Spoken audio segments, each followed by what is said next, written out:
Kas tas yra kūno intelektas Super. ir kodėl jis yra svarbus būtent krizėje? Kūno intelektas yra pačiame kūne egzistuojanti logika, kuri visada veda organizmą būtent į homeostazę. Tai yra į darnos būklę. Prie bet kokių situacijų organizmas ieško optimaliausio būdo, kaip toje situacijoje jam įvesti harmoniją. Tiek ligos atveju, tiek baimės, tiek krizės atveju, va tas procesas viduje. Aš norėčiau papildyti, kad kūnas jis turi informaciją, kuri aplenkia mūsų sąmonę. Ne veltui neuromokslai jau yra įrodę, kad kaip mes priimam sprendimą, atreflektuojam ir jį žinom, kūne sprendimas būna priimtas 30 sekundžių anksčiau. Ir tada neuromokslininkai kelia klausimą, kas mūsų kūne priima sprendimus.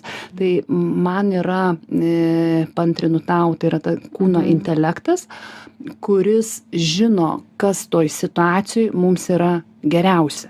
Tik tai turbūt klausimas ir tau, ir man, kodėl kūno sprendimai ne visada yra teisingi. Ne?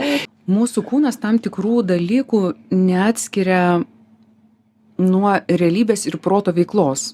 Jeigu proto veikla labai aktyvi ir mes protų užduodam kažkokią idėją, užklausą, vaizdinį, kūnas seka paskui. Jisai gali išskirti hormonus, jis gali išskirti skrandžio sultis. Kai mes pagalvojam, vat galit visi pagalvot, kaip laikot stiklinę tokių tikrai tikrų, ką tik išspaustų citrinos sulčių. Šiuks išgeriat. Iš karto jau dabar burnoje kaupiasi seilės. Bet tai yra tik proto akimirka palaikyta idėja. Tai iš dalies mūsų kūnas paklūsta mūsų protui. Todėl ta gilioji paties kūno išmintis negali reikštis, jeigu virš kūno yra protas, jeigu jis dominuoja. Tai ir tai susiję, man atrodo, ir su mūsų krizės ta tema. Jeigu žmogus yra realioj kriziniai situacijoje, realioj situacijoj, kurią reikia spręsti fiziniu būdu, tarkim, arba intelektualiniu sąmonės, kaip jūs sakot, būdu, tai kūnas galėtų mums duoti atsakymą. Bet jeigu ten per daug proto, kuris diktuoja idėją, kaip turėtų kas vykti, tada kūnas paklūsta. Jeigu mūsų protas per daug mūsų ten nekontroliuoja ir mes skaidrūs esam savo kūne, galim jausti intuityviai, bet kaip tu, Rasa, tu ir minėjai, labai daug atsakymų dar gerokai prieš protui suprantant bendrai situaciją. Protas gali negalėti interpretuoti labai sudėtingų procesų, bet kūnas gali jausti, taip ne. Judėti link ten, nejudėti. Kaip atskirti patį sprendimą, kuris gimsta iš mūsų tikrosios prigimties išminties, ar kaip jis gimsta iš mūsų proto? Didelis energijos kiekis ir atsipalaidavimas vienu metu. Man atrodo, kad mūsų organizmas labai puikiai geba atrasti šaltinius perteklinės energijos tiem veiksmam, kurie įvestų mūsų visumą į tą pačią homeostazę ar harmoniją.